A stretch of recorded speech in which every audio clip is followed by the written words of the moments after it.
after the meeting with Michelle Sweet. Contact information on the meeting notice. She will direct your questions, comments to the appropriate staff member.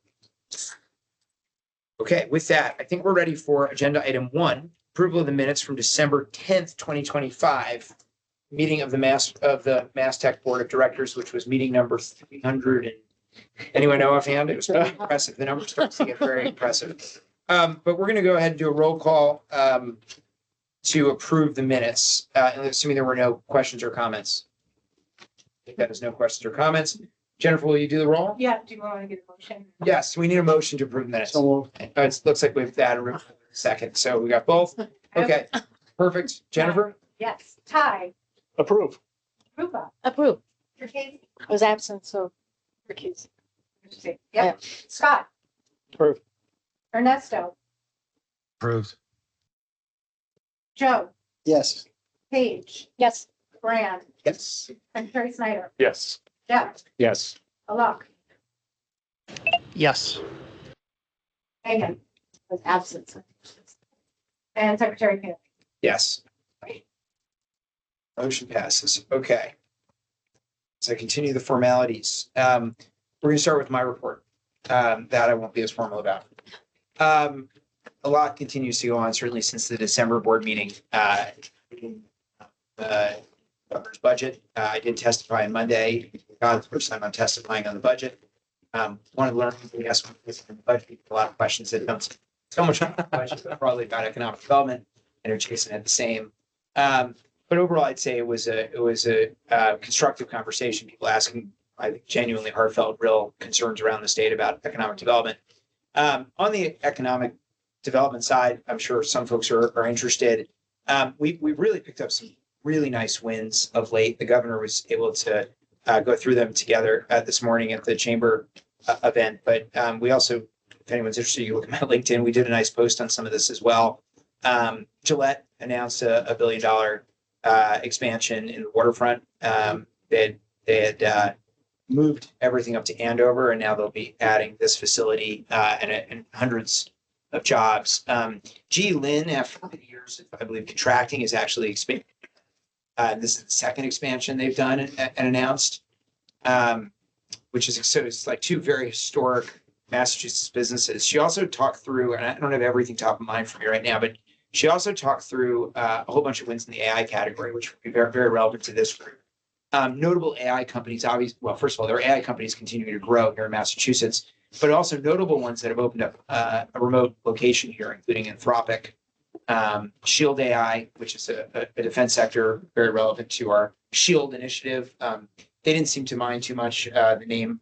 Come across a few. What's that? We come across. Yeah, the name complexity, but that's about a 1,200 person AI company that I was lucky to be an investor in my old life, but they originally were founded here, but one of the founders was here actually at the iLab. They opened up for the first office in San Diego. They've been expanding. They really feel Massachusetts is the only place they can find the level of talent they need. So they now have 20 people involved. They're going to 100 this year. You may have seen their advertising in the T because they're trying to find people for their Boston office.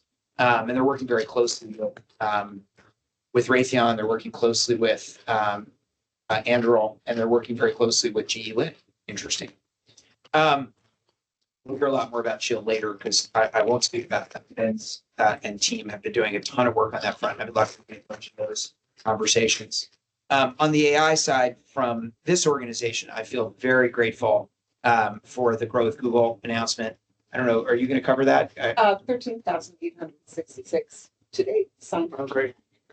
Awesome. So we had, basically, if anyone doesn't know, the governor announced, again, if you want to cover it. No, you go ahead. The governor announced, and a whole bunch of us got to be there, an initiative that makes AI training available to every citizen in the Commonwealth with a certification program. So you can actually put in your resume that you have a Google certification in AI from completing this course. It includes vibe coding, which for a lot of people have experimented with AI, maybe have never tried that.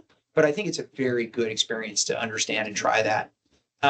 So that was something that we announced. 3 secretariats were involved with EOTS and Labor Workforce Development and us. Obviously, MassTech was leading the way. Carolyn did a great job emceeing the whole event. The governor spoke. But we started with a tranche of 10,000 licenses, and they were going to keep bringing tranches online. And we blew through the first tranche in less than 2 weeks. So people care, and this is it's a really great skill development opportunity across our whole workforce. To complement what we've done in partnership with the AI Coalition, we announced. The announcement was at their launch event, and we can talk about them for a moment. But I really want to just hats off to Jason Snyder and the odds team, because they've now rolled out an AI system for everyone in the state, in state government, excuse me. And so over 40,000 people. So we're the first state to do that with every state government employee. And we're the first state to do that with a resource available for training for everybody in the state. So those are two places where Massachusetts is leading. And I honestly, Jason came to me in one of the first few weeks I was on the job. And when he told me what he was working on, I told him I was going to hug him. So just really excited about that. And that's, despite, some level of anxiety that you might hear about it, the people I work with and we're getting feedback have been incredibly enthusiastic about what it means for their work and their productivity, which has been really exciting. Just a moment on the AI Coalition. So they had their big launch the night we announced the AI agent or assistant for everyone in the state. It was February 14th. Does that sound right, Jason? Yeah. And we were both there. We both spoke, and the governor spoke. That is a really incredible compliment to what's happening at the AI Hub. So the AI Hub is able to do the things government does well, right? Which is invest in all kinds of different infrastructure. The AI Coalition is the grassroots leaders in the community stepping up together and saying, if we want to have a world-class AI community, we need to work together to build this. So we're trying to put as much wind and support behind that as we can. And there's a lot of great collaboration happening between those two different organizations. The leaders of the AI Coalition were here yesterday. They want to run over 100 events this year in the community around AI. They have 9 pillars, including, a workforce pillar, a company recruitment pillar, a workspace pillar. We had some opportunities to take some space for companies through MassTech, and we all decided it made more sense actually for the coalition to manage that. So they're doing that. So I don't want my comments to go on too long, but that's some of the things we've been working on that we're pretty excited about since our last meeting. I'm going to turn it over to Carolyn for her report, unless there are any questions on that. Can you talk about what it means to roll it out for all the employees? Sure. I mean, what's It's a lot of work. Yes. So really it starts with training, because the idea behind this is we want to make sure that every workforce member of the Commonwealth is aware of what they can do with AI, what they can't do, and it's kind of reduce the fear as well. And so our goal is to roll out across every secretariat, every agency, and even like UMass is, I met with them and there's some interest there possibly. So all of the state agencies have the ability to use this tool. It's not a mandatory tool. We're not going to mandate the use of AI for anything, but we're providing it there for everybody to use, provide the training. The training has many, many different tiers. It's training, this general training, I describe it, and then there's specific training based on role. So like if you're a developer, we have Codex specific training. If you're a manager managing an AI team, all of a sudden, you have somebody who, traditionally had a writing style, struggled with writing, and also now they're writing better. What's going on? As a manager, that's a new thing. And so how do you learn how to deal with that? And so that's part of that training as well, at a manager level. And so then we're rolling across, and then we'll be measuring value and see what comes from it. We are paying for all of it within the TSS capital realm for the first 18 months. And then we're a chargeback agency, which means we charge for our services to everybody. If we get above 30,000, it'll be $9 per user per month, which is competitive with actually higher ed. So, And is it tied to knowledge base, Commonwealth information? yes. So we also have a mass.gov AI. If you look up, you'll see a mass.gov AI whole page that has all kinds of FAQs, all kinds of assistance, all kinds of training materials as well associated with that. And also then examples of where we've already heard stories of people coming up with new stuff. So you can say, hey, I didn't know you could do that. That's a use case I could use. So, thanks, John. One of my favorite use cases so far, just to go down that thread for just 1 second, is Phil Eng, who is now our head of transportation and also runs the T. They used to stock millions of dollars, tens of millions of dollars in parts for every car they bought, just in terms of backup. because if something goes down, you can't wait, months to get these parts. But they actually were able to use AI to figure out what they actually use and don't use, and what real inventory, so they have a part for everything, but do they need 20 parts of all these things or not? And AI was able to analyze that and save tens of millions of dollars in parts. So love that story. Okay, so unless any other questions, I'm going to turn it over for the CEO's report. Thank you, Chairman. My report is in two parts. One is the capture of the full CEO report that went out in the pre-reading, and I'm going to do a couple of deep dives there. The second part is to address the open meeting law complaints that we have received. I'm going to start with that and turn it over to Jennifer to cover that. Okay, great. Thank you. I shared with you all by email the 2 complaints that we received and a draft response for your consideration. Essentially, there were 2 open meeting law complaints received from the same individual by the secretary on January 14th. They came within 25 minutes of each other, and so the secretary missed the second one and didn't forward it along. So we didn't take it up on our agenda at the last executive committee meeting where we addressed the other complaint that we received that same day. And so not having received a response within the statutory required 14 days, the complainant responded with another complaint alleging that we violated the open meeting law by not responding. So the response addresses both of those complaints. One being that, yes, we did violate the open meeting law by not responding in time. Missed the complaint and did not respond. And 2, as to the underlying complaint about the meeting minutes from the December 10th meeting not being sufficient. We said that was not right at that point for consideration because they were just draft meeting minutes that I had produced for your consideration. And you hadn't even seen them or voted on.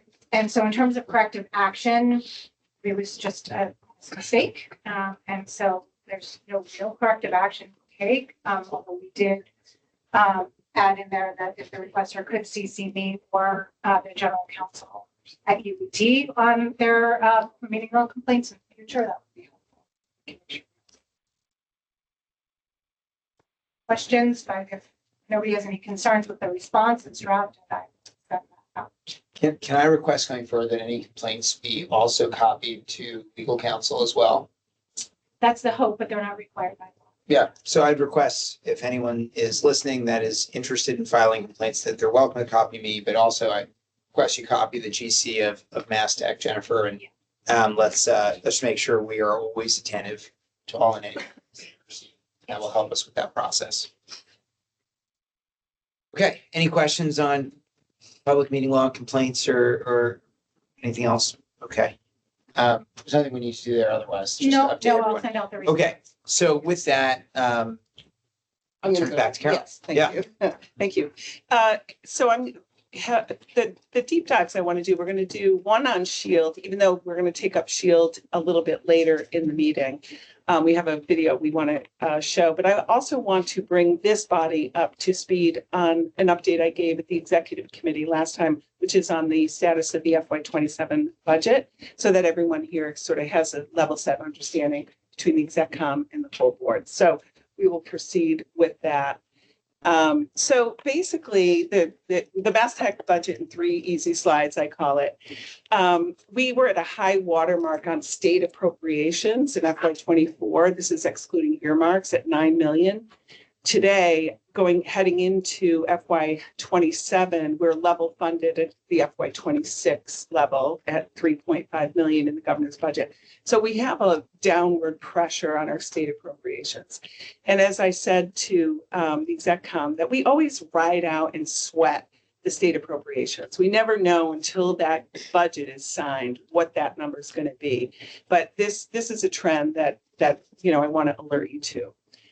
Second slide is at the same time, this is just an expression of revenue which is what we call the money that we take in and then we pass out in the form of grants is up astronomically at 287 for last year. And that bottom line is our core operating expense at 23 million. So to keep the lights on, to have the whole of MassTech do the work that we do, we've kept that, decent. We've had to expand a little bit, but it's relatively flat compared to the volume that's coming through. And that volume is around new programs, the grant management, the reporting, contracting, the events, the convenings, all of the work associated with those dollars we're putting to work. And at that, in that orange line, that 23 million, 70% of that is people. So that is our core staffing. So if you look at the next slide, this is what I have raised to the secretary, and we've had a number of meetings with the secretary and his staff. But basically, the way that we put our budget together, and this is a forecast, we look at what the state appropriation is going to be. And so in FY26, it was 3.5 million. Then we look at what it costs to run the operation, which is 23 million. And we always have that gap, that forecasted gap that we have to fill in. And so how are we doing that? We're pulling in money from the NEMC hub. We're pulling in money from MIHI. We are pulling in other state revenue like ARPA dollars. The other big source of funding, though, is the admin dollars we pull off of bond cap. Our programs, by and large, are capital programs. So we rely heavily on the admin dollars associated with staffing and running those programs.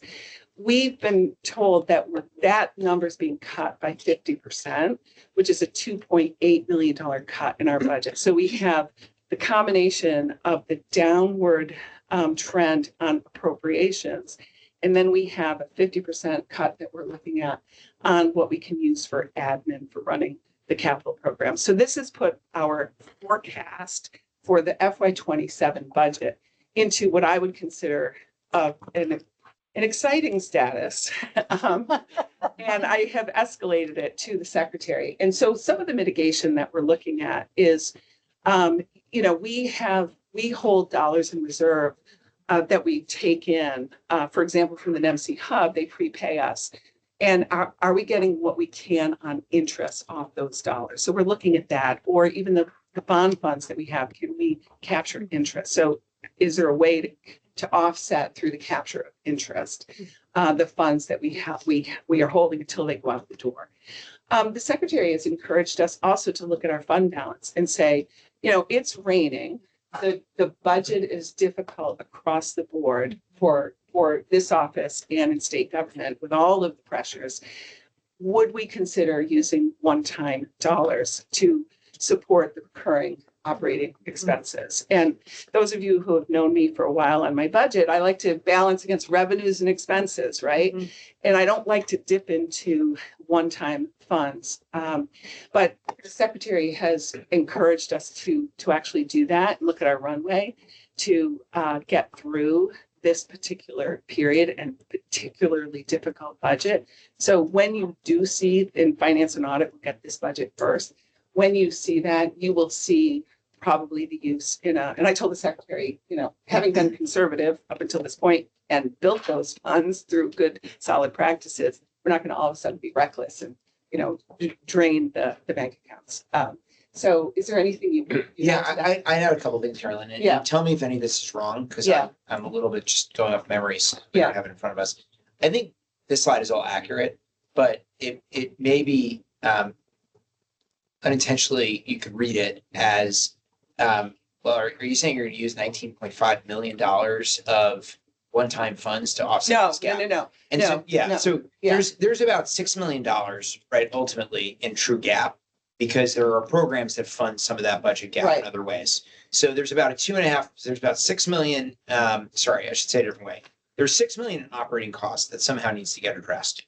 3.5 million, we have an appropriation for. We have roughly 2.5 million in gap. There are several places we can mitigate that, interest being one. There may still be some opportunity to take some smaller administrative fee on some things that we have, or that may be an option. And And then, so we're getting into now something more like $1.5 to $2.5 million of utilizing one-time resources. And I think our overall balance is something of the order of $15 million. So just to put it in perspective, we're not taking $19.5 million of balance sheet. I think it's a tough fiscal year. We will work together on this to make sure this is not something that is an every year thing. But in theory, the organization could do this for 6 years and has the money to do that.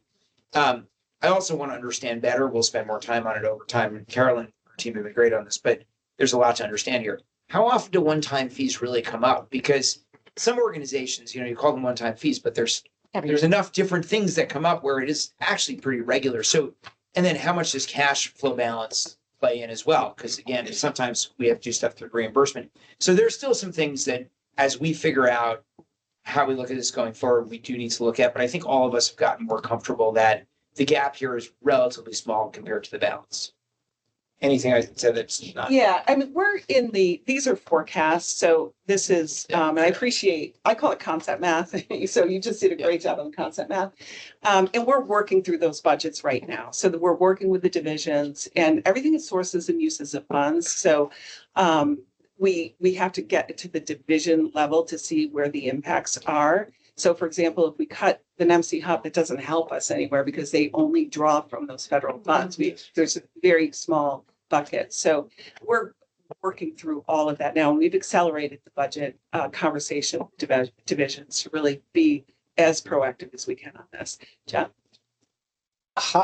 If you look at instead of sort of the impact on the organization of having to reduce the budget, but in terms of sort of how it impacts our ability to deliver programs, I mean, of the 287 million, what is it if we didn't cover the $1.9 million or whatever the gap is? Yeah. What does it mean we can't do? Yeah, so basically, as I said, the divisions that are impacted are the ones that are funded off of that bond cap and the appropriations, which is the Innovation Institute, the AI Hub, the Center for Advanced Manufacturing, and Stratebo, which is doing all the work for SHIELD, so and the Mass Cyber Center. So those are, it's a highly concentrated area. And then all of the program support, I already have a hiring freeze in place. So if people are leaving, we're not backfilling. And so that's not strategic, but it helps us trying to get our arms around everything. So legal is down a staff member right now. We are down probably in a couple of other. But I mean, what does it mean we can't offer, like for mission fulfillment? Are we not able? Yeah, so when we looked at this earlier, the first thing, because 70% of that is people, right? So what are we spending program wise? So the mashup is a good example. Are we going to do that? Or are we not? With the secretary support, I'm comfortable that is a signature event for MassTech. We should do that. Now, do I know where the next dollar is going to come from for the next year? Not sure, but that we're evaluating all of that right now. Secretary talked about it briefly, but how do you ensure that the one-time expenditure is a one-time expenditure, not every year? Right. You just keep on drawing from that. Yeah, I mean, there's way, we cut our way out of it, or we advocate for appropriations, or we try to work with A&F to say, not all quasis are funded the same. Can we have a little bit more lift on that admin? Self-funding of MassTech with revenue generation, that is a long-term strategic plan that I don't know. We're an instrumentality of the Commonwealth doing the work of the Commonwealth. So are we a nonprofit that should be responsible for our own bacon? So we should talk about and all the quasis that I'm involved in have different, they kind of have different strategies, right? Mass development is almost completely, and Mass ventures are almost completely self-funded, right? But mass development is really the only one who has state authority to underwrite bonds, municipal bonds. That's a pretty useful thing, right? And so, there are opportunities, but I also just think, this was yachts, this well too, right? It was a very tough budget year. And I think there will be opportunities over time to reprioritize and think about how we fill this gap. We are in many other places, and this is probably true for you too, Secretary. We are in many other places utilizing funds that we normally wouldn't, like, we wouldn't necessarily be dipping into those funds. But because the budget was very difficult this year, that's how we got there. Yep. And so this is just one of those places. At the end of the day, relative to the size of the balance, I think it's acceptable. I'm also coming from a startup world where you put a whole bunch of money in a bank account and you burn it down over time. I don't want to burn it down over time. But that, you know, it doesn't scare me as much as it scares some other people. But I think some of the question is, you know, if MassTech regularly had one constant, large, one-time commitments that come up, you take a different look at this. What, could you quantify that in Is seconds? that? Could we quantify, over the last 10 years, how many times have we had to dip into the one-time fund? Well, so we had a significant litigation against the corporation Yeah. a number of years ago when I came Yep. into this role. Yep. And we had a $5 million settlement that had to be paid. We had another $6 million settlement, plus in addition to the legal fees. So as a quasi, the Attorney General's office does not represent us in a legal battle. We hire and we have to manage that Right. ourselves. So that's a big exposure. The campus that we have is an exposure. I was gonna ask, I know that's an old story, forgive me for Sure. interrupting time, but whether there's anything, is this a time to re-raise what's happening out with the other campus? Yeah. So for those of you who are not familiar with the 36-acre campus, that is really been sort of, it's 40 years in the making that MassTech has had it.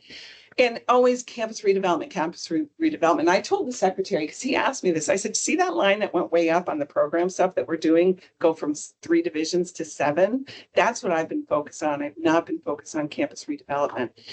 Maybe that's a regret at this point. Now we're at the point where some of the buildings need to be demolished. So we do have some, we did get some DCAM funds one time a while ago that we're using to take buildings down, because the Westboro Fire Department has said they're hazards.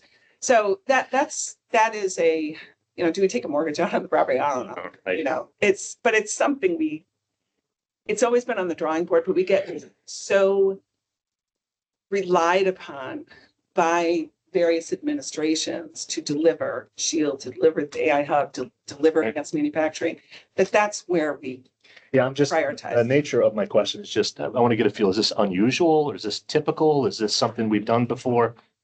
Secretary's prior world, do it all the time, I get it, but Right. for MassTech, is this something that is atypical? Using one-time dollars is atypical for me. Yeah. That's my style. I'm very conservative. Yeah. But I feel comfortable that the secretary Okay. is giving parameters around that. It's like not 100%, maybe not even 25%, maybe 10 Yeah. or 20%. And keep an eye on it for next year to look at what those trends are. Do you think I would trust that simultaneous with that initiative, 3.5 million in state appropriation? I presume that's relatively flexible for you. Yes, not those, restricted dollars. exactly. Anything we can do to assist with the conversation around increasing that in future fiscal years. Yeah. I think this organization has relied upon these large omnibus economic development bills for funding sources for many years. And as that pivots to capital, that's a long-term strategy for the organization that has significant impacts on the Yeah. bottom line of the Right. organization. Those used to be operating dollars in decades past. Right. And now they're CapEx.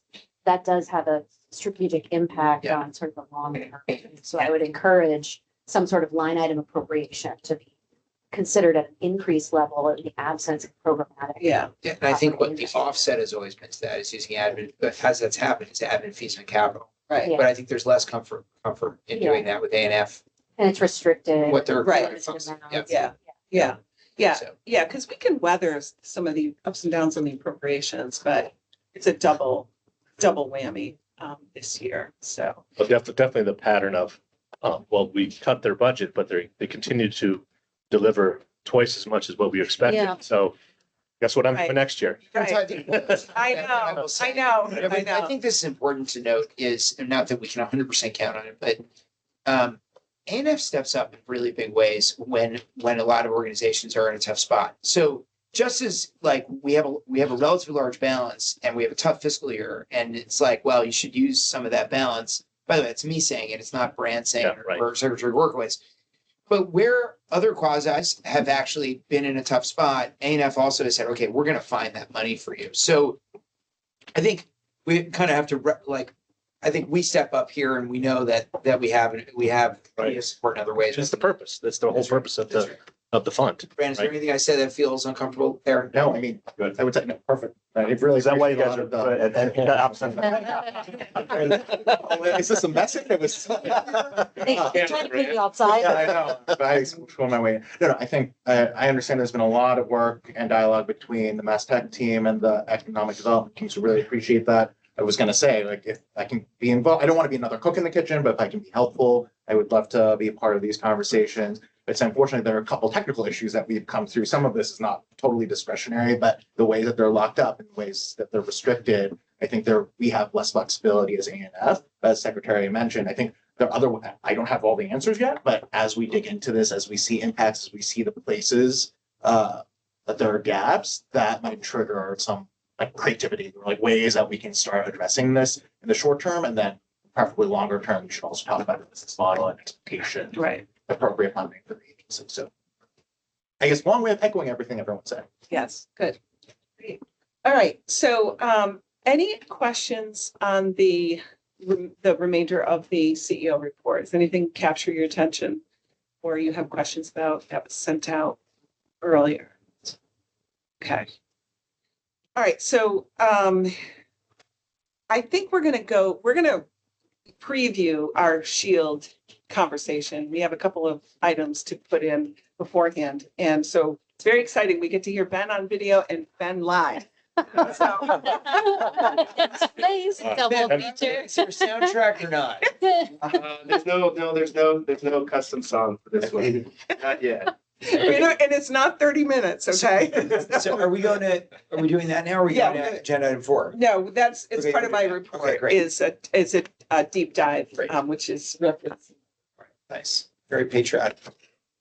An industry supported by a $900 billion federal authorization that covers multiple subsectors. In October of last year, Governor Maura Healey announced SHIELD, the Massachusetts Strategic Hub for Innovation, Exchange, and Leadership in Defense. SHIELD is focused on finding ways to leverage ongoing work in areas like microelectronics, advanced manufacturing, AI, robotics, cybersecurity, and more. As part of Governor Healey's announcement, she had an executive order directing state agencies to identify ways in which they further support defense sector growth in the state. This executive order also established MassTech as the lead or chair for the SHIELD working group. MassTech CEO Carolyn Kirk was designated as the chair, and she since designated me to take the role further. SHIELD is moving really quickly to pull together a set of recommendations and an action agenda for the Massachusetts defense sector. Part of the reason we're moving so quickly is that there are some important dynamics that are happening at the federal level. There's active changes in the Department of War around acquisition reform, and also updates around key technology areas or areas in which they're investing in research and development. So it's important for our sector and our innovation ecosystem to be aligned going forward on that. Additionally, there are areas within the state that we look at for opportunities for further investment or policy. Economic development bills are one of those. So as these potential vehicles might become available, we want to ensure that we're ready for that. So we really have this kind of narrow sweet spot of time of 3 or 4 months here where we really want to convene, synthesize, and elevate those recommendations. This isn't our first time in taking on opportunities or efforts like this. When we established the Northeast Microelectronics Coalition, it really started as the Massachusetts Semiconductor Coalition and then grew to a multi-state effort as we were pursuing a federal opportunity through the Department of War. Additionally, we also were a key participant in the governor's AI task force that resulted in the authorization of $100 million for the AI Hub, of which we're actively launching as well. There's really 2 critical sections in the executive order. One is an executive branch review that's to take a look at what are the existing tools in our toolbox and are we adequately using them for defense sector growth. Think of it as a bit of an audit, and then what we can leverage that for is a gap analysis for the SHIELD working group findings to understand, as we've identified challenges or needs within the sector or the ecosystem, where are the gaps, what are those new opportunities or new recommendations that might be able to address those gaps specifically, or potentially we could bring forward existing resources that maybe weren't being leveraged to their fullest extent. So what we started with were this concept around SHIELD days. How do we bring together our working group with other key aspects of our ecosystem in these really high energy, impactful workshops? SHIELD Day sounds like field day, and so we've organized a series of these really as formative processes or formative steps for us to surface these challenges and opportunities and then further refine those as we continue forward. Shield Day 1, focusing on critical technology areas and opportunities and enabling aspects like advanced manufacturing. Shield Day 2, focused on ecosystem alignment and acceleration for transition of these technologies or other things to the warfighter and the Department of War. And then Shield Day 3 around skills, talent, and workforce development. The number one thing that I heard today, and I think that will be the value proposition of this group, is connectivity. The convening power of the SHIELD group means that groups that normally do not get to talk to each other get to talk to each other. I represent really early stage startups who have a lot of sort of dual use applications with their technology. This represents access. I get to access these groups, the startups through me get to access, and that is just something that doesn't happen unless there is an intervening power like this SHIELD initiative. This is state government stepping up and offering a place to understand the interests of the defense sector in a greater and bigger way than ever before. There's always been connections, and this is nothing super new from the sense of the Commonwealth of Massachusetts has always been a defense state. It's just about the state and quasi-public government infrastructure to support all the players in this important sector, inclusive of the military bases, higher education, academia, federally funded research development centers, and many more. A big important piece is what comes next. How do we continue to take what we've done in the last, say, 3 or 4 months and continue that going forward on just a regular basis like we do for other sectors? So some key indicators, if you will, of like the success of SHIELD will be how do we as a state or we as MassTech continue forward this convening of the defense sector in Massachusetts? How do we continue to bring people together and tighten the strategic focus of some of that? But then some other indicators might also be, are we catching the eye of the federal government and getting more direct funding? Are we able to engage directly with key decision makers there and bring them more into what we're doing here within the state? And I think other indicators, as we see with other sectors, are growth of startups or key hirings as it relates to opportunities in other companies. It could be continued supply chain development or value chain development here. And then also just the strengthening of our manufacturing base here in the state through advancement in CMMC compliance and other things like that. All right, so that's just a teaser. We're going to have a deep dive on SHIELD, and with that concludes the CEO report. Great. Well, I'm very excited for item 4 on the agenda. We're going to do the Innovation Institute's Text Day Residential Internship Program. William Fuqua is going to lead the discussion. No, you can, yeah, that's fine. You can advance to it. So Text Day is our working title for our residential internship program. The purpose of this is to increase retention of early career tech talent by addressing barriers such as affordable housing and then professional transition in your internship.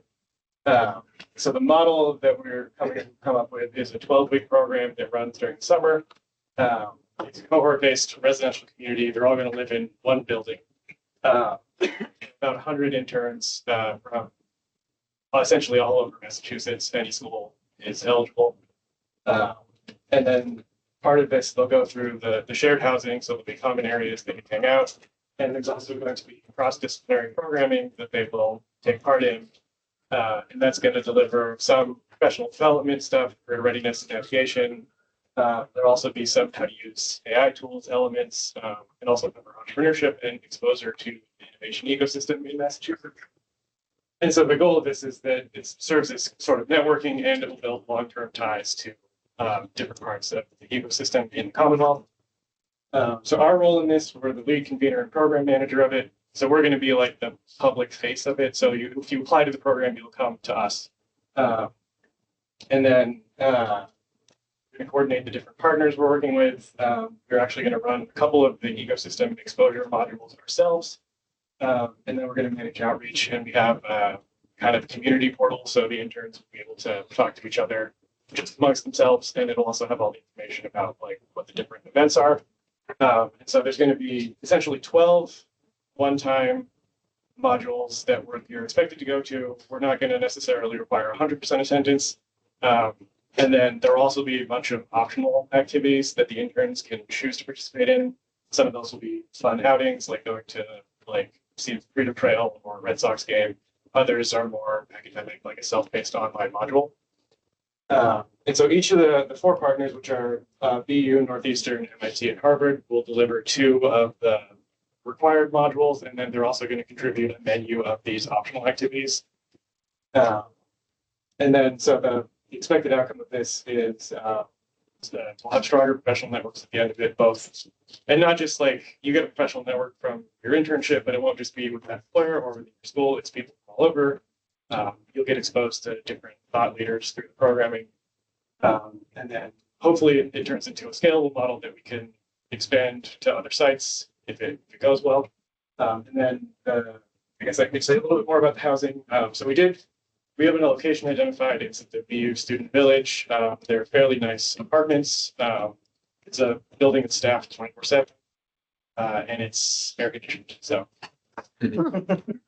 that's the 1-minute overview. So And then, Go ahead, sorry. and Text Day is the working title right now.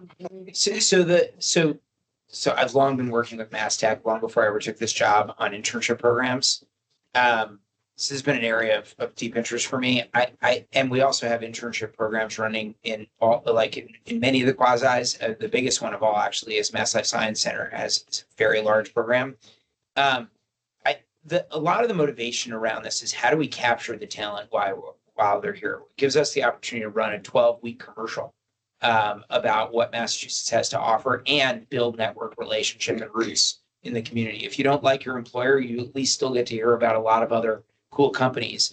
If your friends are all leaving from your college to go elsewhere, at least you have a community of people who are much more likely to stay here that you've gotten to know.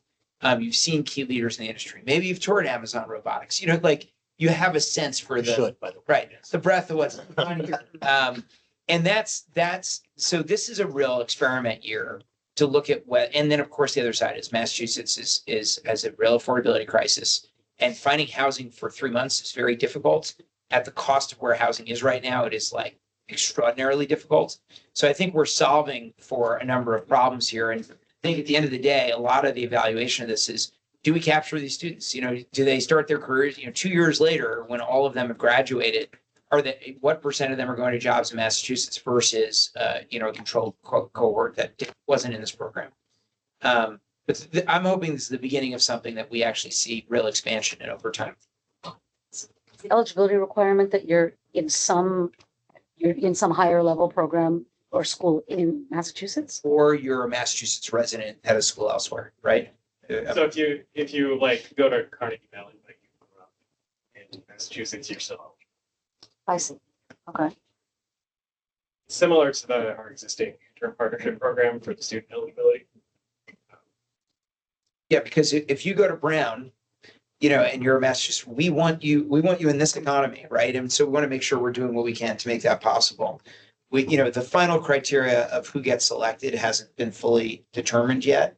And there are interesting questions where if you lived proximate, if your family is proximate to this location, are you not given preference or not? That's probably something we need to look at. There are some other interesting questions like that. But, certainly if your family is in Amherst and you want to work in Boston, and you're at, Notre Dame, I think that's a great sort of scenario where we'd want somebody in this housing system.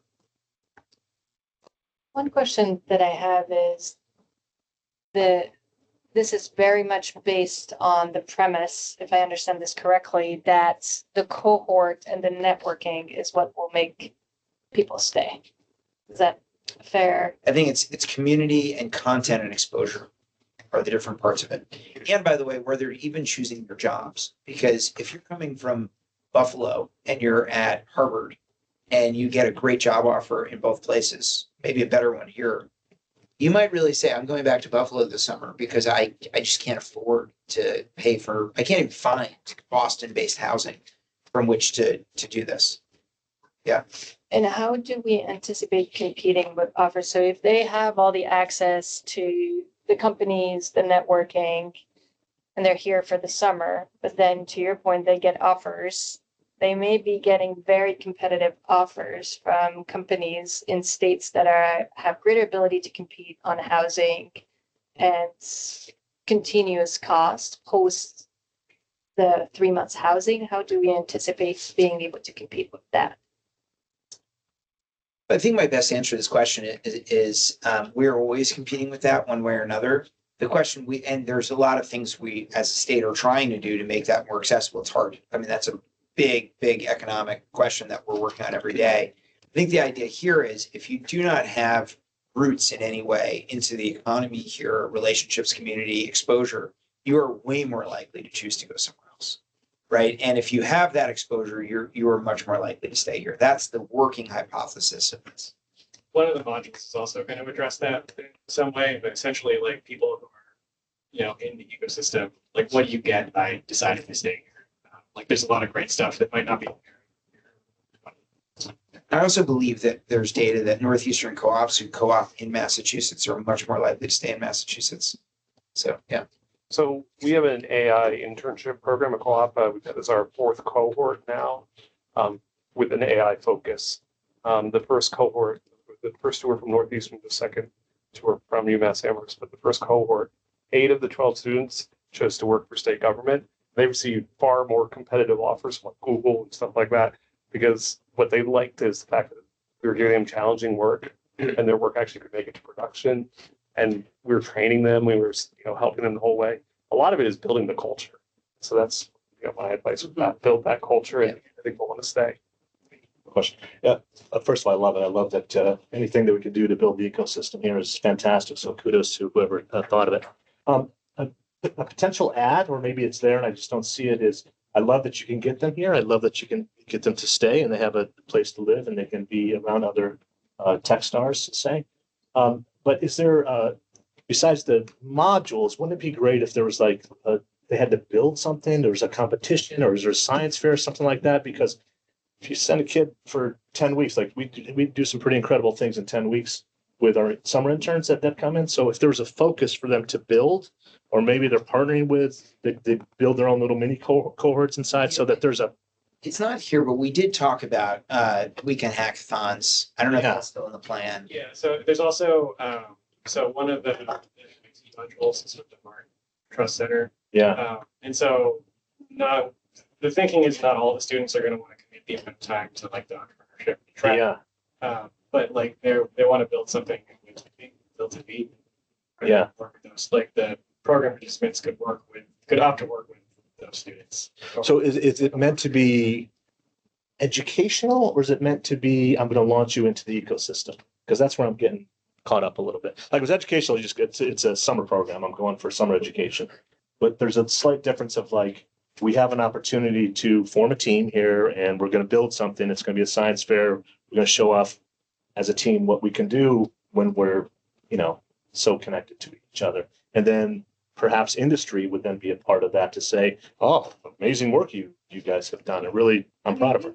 We toyed with having it. Is it an AI focused one? Or whatever, it could be financial, whatever. And we decided to open it to all tech innovation, which makes that collection of 100 students coming in towards a common goal a little bit more challenging. So it's addressing some of the modules. And remember also, but that's a good question. Do we need it by sector kind of? A lot of these students are going to have demanding jobs working for companies throughout the Commonwealth. I think we don't want to turn this into like a high burden program. I think we want to give them opportunity, exposure, content, community, but not necessarily, and you have to complete a thesis by the time it's just an extreme. Right. So I think it's launched into the ecosystem is the answer. Yeah, it's sort of, we're trying to find that balance, and it may be that you'll get more cohesion by having them actually do a project. I do worry a little bit. It starts to be like, well, you want me to jump through a lot of hoops in order to just get some housing in the community. So it's how do we exactly find that tension for sure? It's because the business side. I mean, we want to find those kids. Like we want those. Like when I was that age, We want to be able to show off what it can do. So you want to find those kids and you really want them to stick. I think there's going to be enough of that here if we do it right. I do think, hackathon is a great way to make it not so Something, burdensome. right. Something you're doing on a Sunday Yeah, go with a for it. cohort of other people trying to figure cool What is things it out. Monday through Friday though? Is it like classes? So it's Yeah. They're in their internships. I mean, just Yeah. fair. Oh. So some of them are working at Amazon. Oh, So this I totally missed that. Yeah. Just let me make sure everyone's clear. Yeah, I missed that. Yeah. Internship at Amazon and you apply to Tech Day and you're from Buffalo, but you go to Harvard. And Yeah. you want to stay here this summer, you want to take that job, your alternative is not nearly as exciting. Totally missed You that. get this housing, and now you're part of a community of people who have similar broadly innovation economy internships. You're learning about you're learning about HubSpot, you're learning about Boston Dynamics, you're learning about, Biogen, you're learning about, Yeah. and there is a community layer and a content layer, but it's not meant to be Gotcha. so burdensome that they have no idea, that they're like, oh my God, on top of my Okay. crazy job, I have so much other stuff I have to I have do. 100 kids for you, by the way. So thanks for the free housing. Yes. Is there a follow-up component to it? So after the 10 weeks, is that the end of the program, or is there, so you try to keep people connected so that they actually, as they're starting to figure out what they want to do, they remember it? We actually haven't figured that part out yet. We definitely want to do sort of before and after, having this change your reaction to staying here. I love that network. Yeah. I mean, you can, look, if they're all techie folks, simple LinkedIn or something like that, Yeah. or keep them connected. but Slack group that runs afterwards, and I think there are. Something to keep, to keep some of And the we, community Remind them going. of what they were, if they were together. Right. and we'll have the community hub portal, which I don't think there's a reason to take down. It's not expensive to operate it. So to get in, which I missed was the key part, you have from the state, right credentials, right age. You also have an internship. Yeah. Okay. And want to be a part of a community. Right. And you want to live in this shared community. Yeah. Totally get it now. Yep. Sorry if we. Yeah. Now I get it. And That's good. It's a good idea. Still a good idea. And you're looking for a job, and it could be anywhere, and maybe it'll be Massachusetts.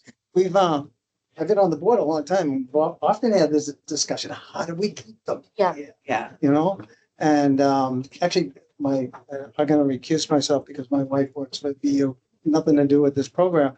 But she's in the graduate program, and they often have this when they come out of school, where do they go? And biggest part is housing. Yeah. It costs so much, and that's, I think, it's how we Right. quite often. And it's not free housing, it's subsidized housing. Sure.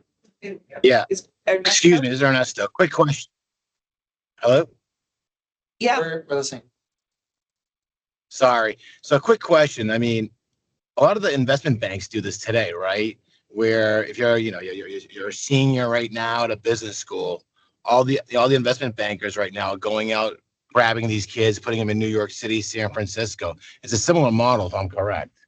So have we looked at these organizations and looking at paying for this as well, looking at the Amazons, the Microsofts and such? Has that conversation happened at all?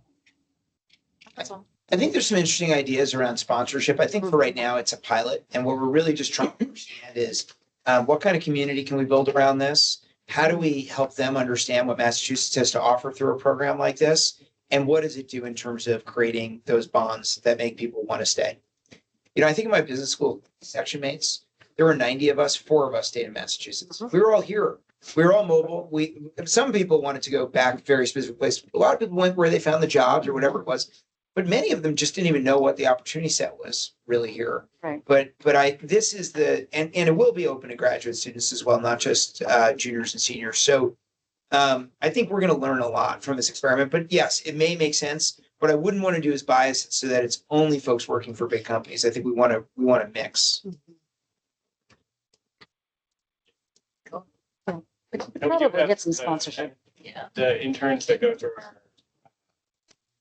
take part in that MTIP program that we already run, those positions would be eligible. So those students could live in the tech stay housing. The hope would be to do something like 100 this year, 300 next year, maybe 1,000 a year. I mean, that would be a great trajectory, and we will look at other financing opportunities for that also. Great.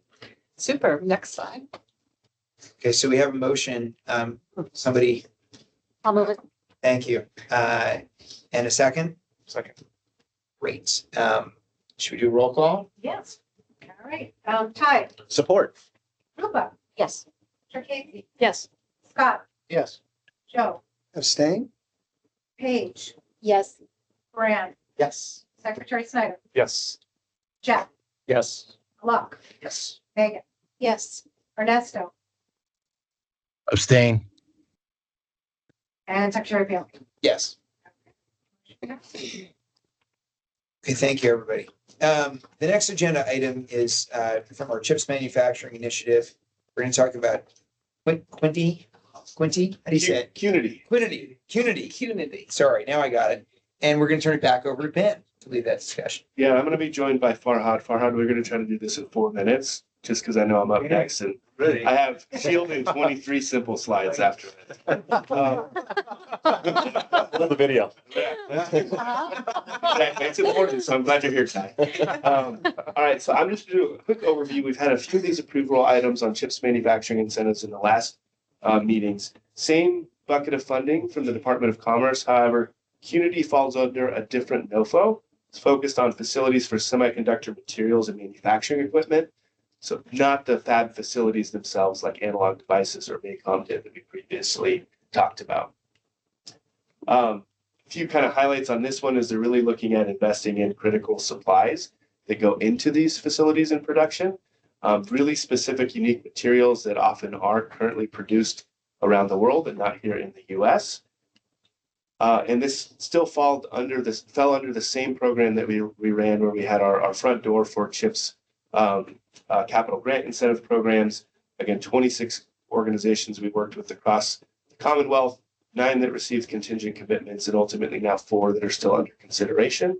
Cunity came into us under DuPont. They've since been spun out as a separate entity located in Marlborough, Massachusetts.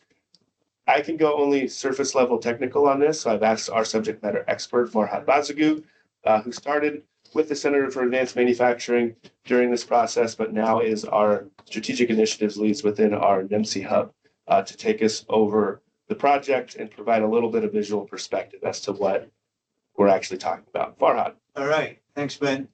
Setting the stage for me here. I wanted to bring up something here so you could actually relate to what we're talking about. Is that this is a wafer in my hand.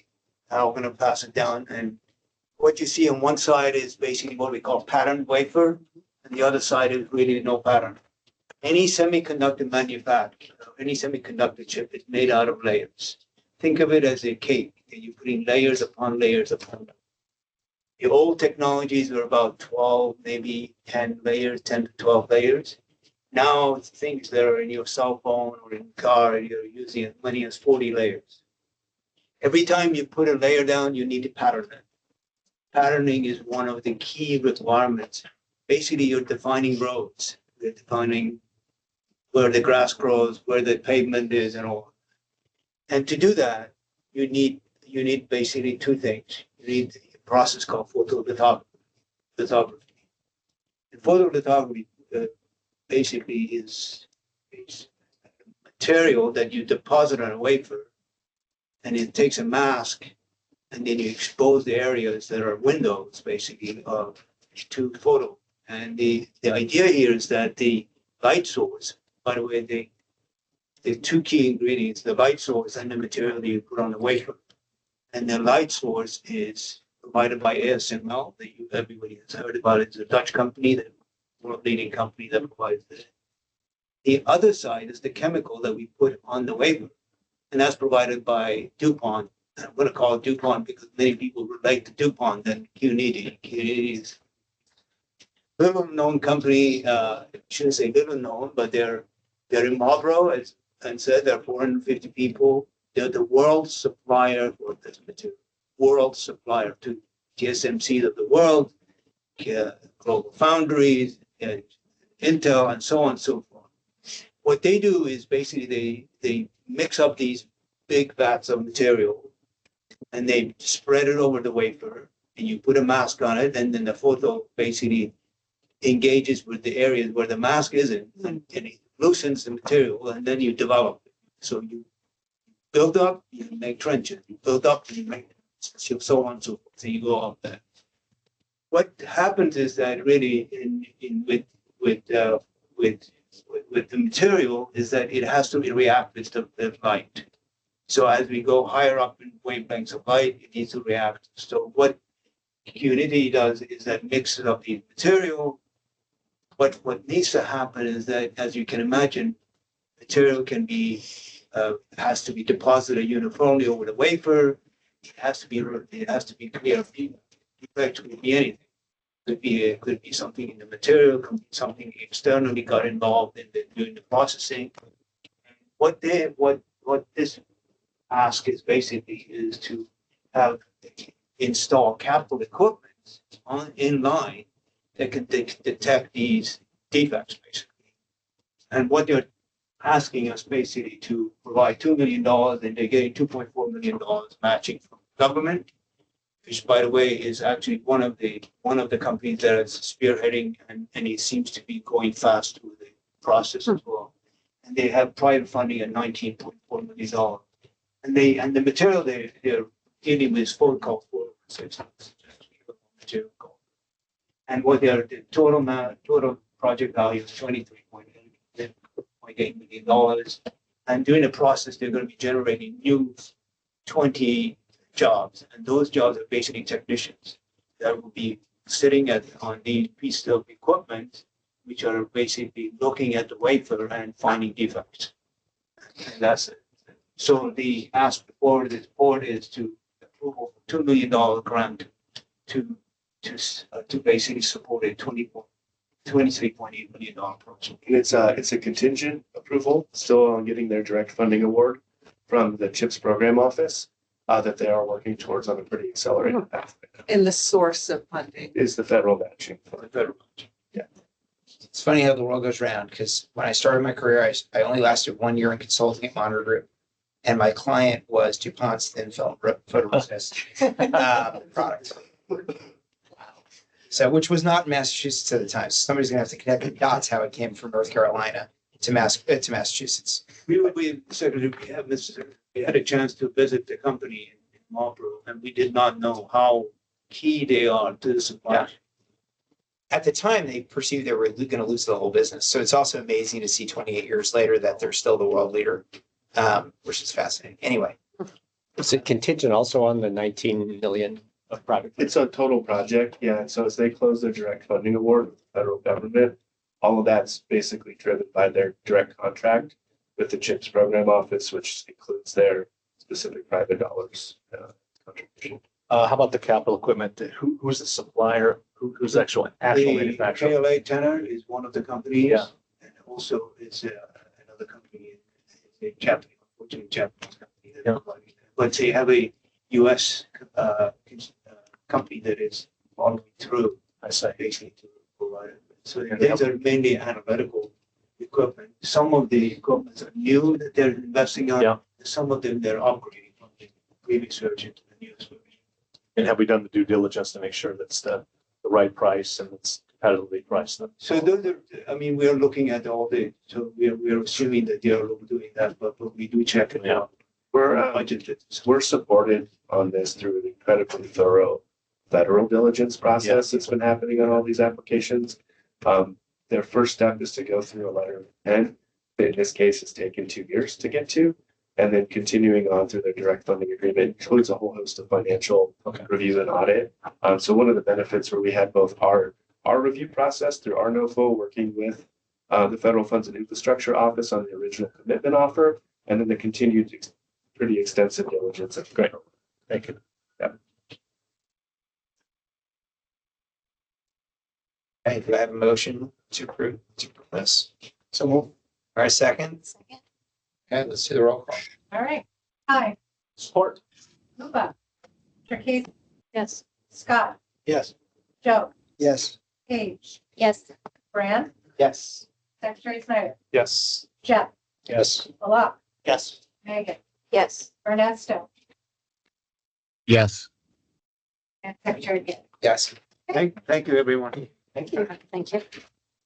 Okay, so I believe we're at item 6, which is we're going to talk about Shield. So I'm going to invite Carolyn and Ben to go into all 26. How many slides? 23 slides. I apologize. I have to leave at 3:25, so. Yeah, we will finish up at 3:30. And so there's no approval item here. And so I'll just kick us off. I'm the chair and as soon as I could, I delegated to Ben. Yeah. Who has done a phenomenal job. That was well done. So, Ben.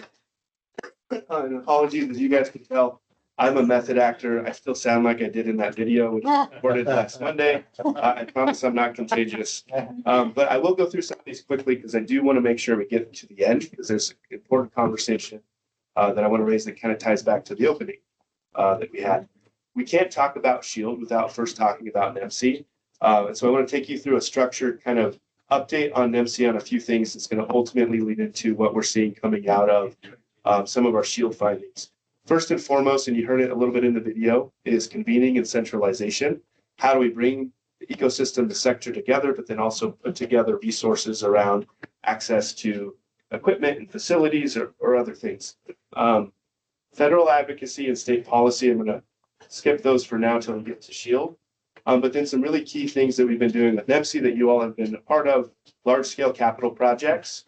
Also covered a little bit through the CHIPS program we just talked through, technology transition projects for the Department of War, strengthening the defense industrial base with the maritime industrial base, and then defense sector skills, talent, and workforce. And specific to NEMC, some breaking news just yesterday, we did hear that our $5 million proposal to the Semi Foundation's National Network for Microelectronics Education to be a regional node was advanced from the preliminary round to the final round of evaluation. So the team will be presenting on that at the end of the month, but another direct workforce regional effort there. We were just in DC 3 weeks ago now. That's actually when my cold started. And we continue to stand out against the other microelectronics commons hubs. Really, we showcase what 2 years of building and implementing NEMC has looked like. Couple of key things coming out of this. We had a good sidebar meeting with the Honorable Michael Dodd about he's now leading the critical technology areas for the Department of War. They are shifting microelectronics a little bit at a high level from lab to fab to now to think lab to fab and to field. So to go further.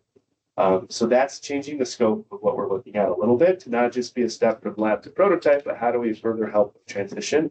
We've taken that approach to some extent in NEMC and making sure we have really strong connections to transition integration partners, but a new area that we're looking to continue to further on the scope from that standpoint.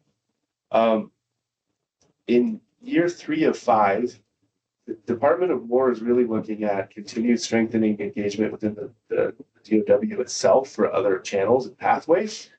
However, they're also focused on us pursuing other federal opportunities through Department of Energy or Department of Commerce. Part of that is the second bullet point on number 3. There's not going to be a CHIPS 2.0, and you're on your own for sustainability.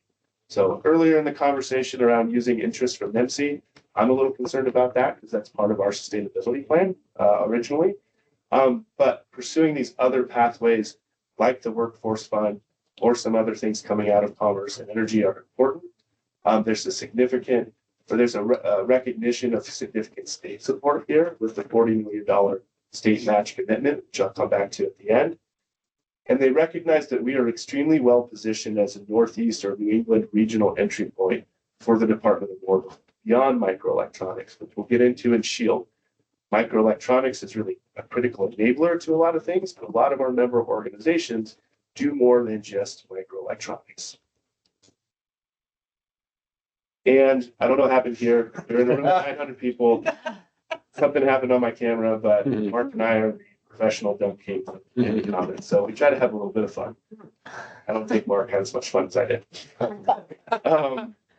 Just a quick refresh again on the convening and centralization aspect. Really critical to our success so far with NEMC. We are the hub lead, and we've created this fair forum for participation for large and small companies, especially the now 120 plus startups that are part of NEMC, helping people find each other within the hub, but then also find funding opportunities that we have or partners with others. And this approach helps us to compete with other states like California, Texas, and Virginia, or regions like the Southwest and the Midwest-led hubs. We're demonstrating this specifically on these transition acceleration projects, taking these critical technologies that the Department of War is interested in and moving these technologies from the lab to the fab and ultimately working on those integration and transition plans. You all know we were awarded 6 projects through the first call for projects. At the bottom, 4 of those projects have been extended for year 2 funding. The 2 that were not selected was because they were earlier in that TRL stage. So they made a decision that these were further from the field. So they want to look to fund projects elsewhere. And I'll talk about where we're competing now in a new call for projects. The green table is a lot of acronym soup, but this is actually showing output from these projects. Process design kits, ASIC designs, or specialized chip designs in these technology areas. So we're actually accelerating these technical projects within this first year. Over the last 2 years, we've kind of had 3 rounds of this, of 2 call for projects and a call for topics. The distribution in the right-hand side, it shows participation of organizations in the different technology areas across the region. Massachusetts led, we have half of our members from Massachusetts, which you see reflected here, but then also pulling in participation from elsewhere in the state. This is a model that's working, bringing these groups together, building these value chains around them to transition and advance these projects. What that looks like from a map perspective, I'm happy to show this as a federal map that actually paints Massachusetts by participation versus some of what we saw with things like NSF engines and EDA tech hubs. And other breaking news here is last week, 11 of the proposals we submitted for the second round of call for projects directly were selected to move forward to full submission proposals. And then we had 3 cross-hub submissions that are invited for full proposals. Our 6 of the 11. 6 of the 11, yes, and then 3 other cross-hub proposals. Thank you. And we're competing again with the other 7 regional hubs here. The budget isn't as big as the first call for projects, so we're aiming for 2 projects. Would be ecstatic if we were awarded 3. On the centralization and connecting the network front, we have launched our member portal, where individuals and organizations do have their own profile. So a bit of a member's Facebook or LinkedIn, if you will. And this enables people to find each other and find other resources here within the NEMC hub. There's the organizations directory, a members directory. Should have put this on 1.5x speed. But then this is also where we ran our call for projects. All the information around teaming with each other, finding resources, what capabilities exist in the ecosystem, submitting proposals in combination with our Airtable platform, really created a singular place where people could actually come and work together. And we're not the bottleneck through email or introductions that way, which the first time we ran this, that was a challenge. So this was a much more inclusive, streamlined process. Other area that we're executing on the mission, the strengthening of the defense industrial base, our Propel program continues to be very popular. We've now run this, I think, four times, a total of 6.2 million in applications with applicants from 13 states. We've been able to make 40 awards here to startups to continue to grow them within this defense industrial base of these technology areas. Again, focused on microelectronics, but what we're finding in SHIELD is there's a lot more opportunity. And then large-scale capital projects. I will cut this video short, but if you guys remember when we started this, we were able to leverage $7.7 million of federal dollars to unlock about $40 million of co-investment from Applied Materials, both for equipment at MIT Nano and staffing. This has now come online. Some of these tools are first in the world tools that are literally just like right across over there that we're really excited about, that create a whole host of different opportunities for companies here in Massachusetts and the region.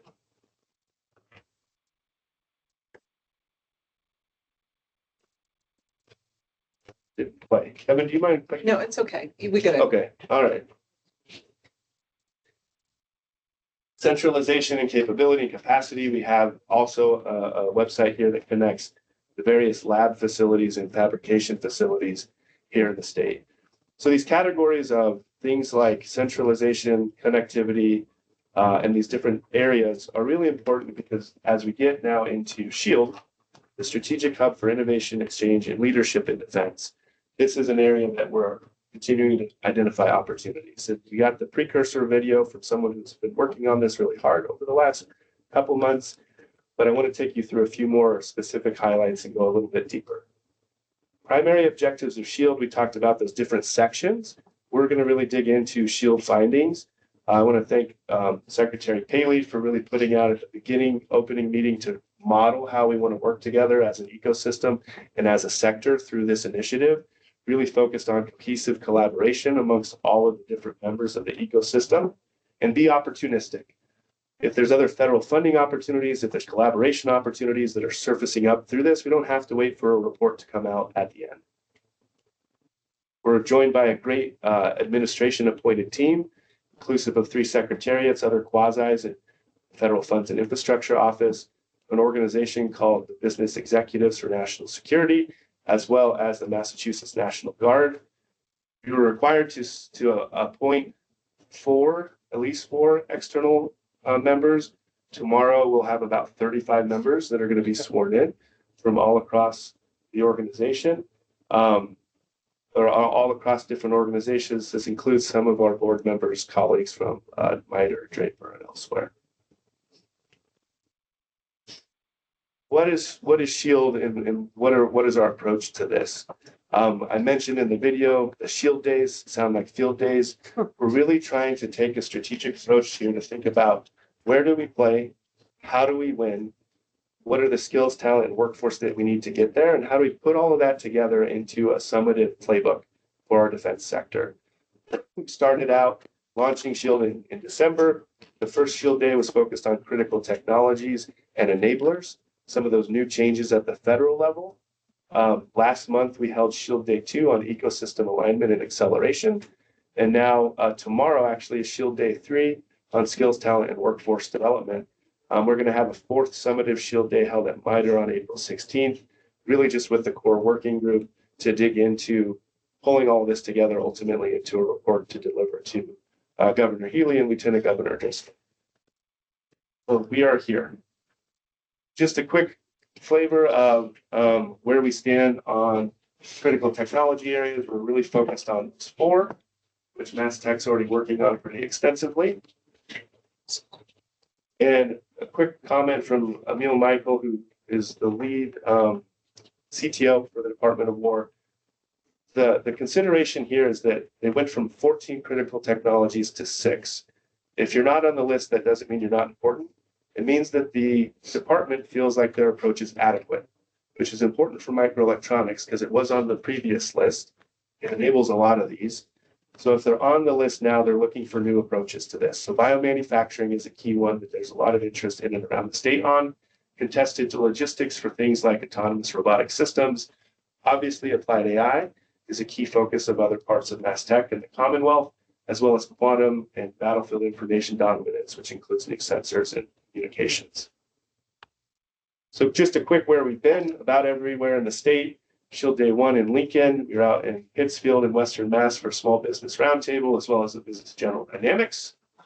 A tour down at Ginkgo Bioworks and a biosecurity roundtable, small medium manufacturer roundtable in Worcester, as well as Quinsigamond Community College. SHIELD Day 2 at WPI, a visit to Raytheon in Andover, new AI autonomy company, Autonodyne at the Seaport. Just a quick snippet of a few things here. But just a quick review of SHIELD by the numbers. Since the end of October, we've had 68 events, engagements, and meetings and roundtables by the end of this week. We've had over 300 participations in our SHIELD days, 100 plus folks in roundtables and site visits, 50 plus SHIELD recurring attendees to our SHIELD meetings. And this is an all of MassTech approach. While it's led through our Stratebo team, we're pulling on expertise from all of our divisions here, 15 primary staff members, but over a total of 51 in total have contributed to this across NEMC, CAM, cyber, innovation, our AI hub, our executive team, Marcom, finance, legal, HR, and others. Great traction on social LinkedIn, both for MassTech. Just 3 posts specific to our Shield days have garnered over 10,000 impressions. I've had 20 specific posts myself. I know Scott likes to follow me on LinkedIn, with about 54,000 impressions and almost 1,500 likes. I don't think any of those likes are yours, Scott. So there's still room here. Not that this is a key indicator of performance, but 27 presentations and 567 slides. Not all new slides, but a lot of those are. And at the end of the week, I will have put 1,000 miles on my truck. So very, very active. A lot going into this effort in a really short period of time. How we're looking to frame the report, thinking about the conversation we had with a large defense contractor. When they make investment decisions, are we going to make it? Are we going to buy it? Where are we going to make it? Where are we going to buy it? We'd like them to answer in Massachusetts. So identifying challenges that are in the way for them to do more here. And then what might recommendations, incentives look like to get them there. But it's not just for the large defense contractors and not just to make or buy. How do we discover or do more research here? More tech transfer, founding more companies or growing and scaling here as well. And then what does that look like for those different key stakeholders? And also the Department of War, because we'd like them to invest more here as well in research, in infrastructure, and some of what we're doing. As it relates to these technology projects. So we're in the middle of this. We're looking to surface this report coming up end of April, early May, but we're already thinking about what comes next. And there's a lot of similarity in terms of what we're seeing in terms of how should we be organizing our efforts going forward for the defense sector that align with what we're already doing with NEMC. A lot of the organizational infrastructure that we have in place, maybe for microelectronics, but when we think about biomanufacturing or contested logistics or other critical technology areas, we kind of have some structure there. We're already working in these top 4 areas. I do think that federal advocacy and state policy are some other specific recommendation areas that we'll dig into, but there's a scaffold here for us to build on. The question is, how do we move that forward? So when we look at how do we operationalize SHIELD, we had our budget conversation and some of the headwinds that we see there. There's potential vehicles for supplemental budgets or maybe economic development bills, but currently what we've been doing in each of these areas has been very piecemeal or our previously integrated strategy. We're currently doing the convening out of Stratebo, and we're funding this to as much as we can through NEMC under our sustainability and directive from the federal government. There's only so far we can go there, so we're not actually using MassTech state dollars for this right now. We have various ways in which we have indirect federal advocacy or state policy here. And then we do fund defense-related projects across our portfolio, but none of them are, it's all limited, right? It's part of the broader programs. Best case would be state budget, formal codification. You know, if we could get to a formal economic development bill at some point and continued support from the Federal Funds and Infrastructure Office and federal funding. What we're seeing right now, given where we're at fiscally and where we're at in the year, is my realistic view on this is we do have a pathway to actually operationalize this with the NEMC match that the state has committed as part of the success and sustainability of the NEMC hub. We look to actually take what we're doing with NEMC and bring that together with where we're headed with SHIELD, not have 2 different things, but actually leverage some of those state dollars, which are anticipated to come from the federal matching fund, that could be flexible for supporting operations in some of these activities. With that, we may be able to get to a point of additional federal advocacy using some of that match or other talent workforce efforts.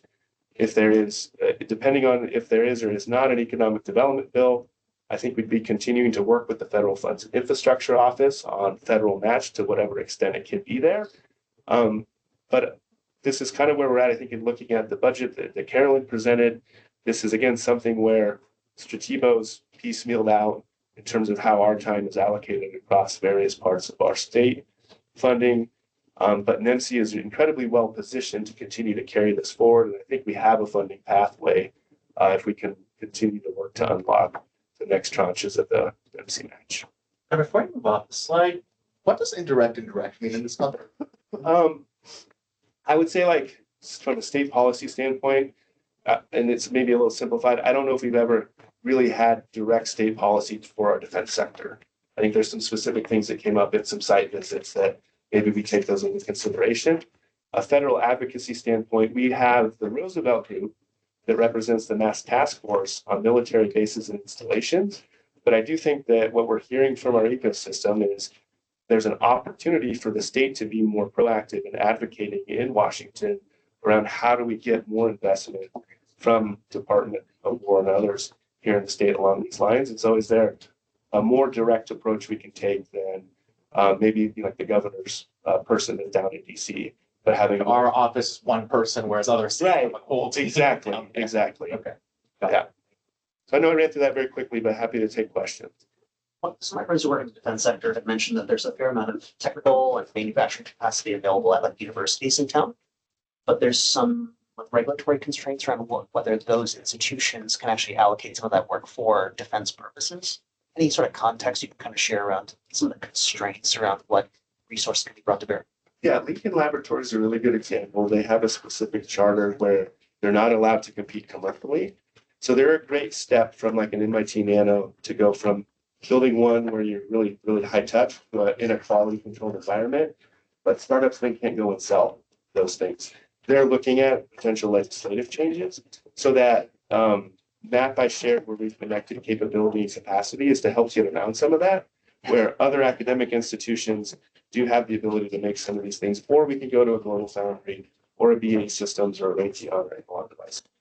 Some examples that have been shared with me is that certain core facilities or resources that UMass, as an example, can't actually do defense related work. Yeah. So there's like inherent constraints, which seems to be counter to the objective, right? Yeah, and I think we'd have to dig into specifics with each university. But there are a significant number that are part of MC that do defense related work that had classified spaces. Seems like a low-hanging fruit. Yeah. Great, we're at time. Yeah. Great. So thank you, Ben. It's really been a huge undertaking. So appreciate just the amount of work that's gone into this for the whole team, but you've just taken on a huge amount of effort. So thank you. We didn't even talk about how we got to convene military leaders from NATO last week, right? Yeah. We did this. Yeah. So it's been interesting what interest has been generated from this. We had 6 NATO countries basically talking about our innovation sector and how they can benefit from it, which was fascinating. Not a meeting I ever imagined I'd be chairing. So anyway, thanks everyone for your time. I think we are ready to adjourn the meeting unless there's any other new business. Okay, so I'm going to conclude it this time as the meeting is adjourned. Thank you so much. Good job.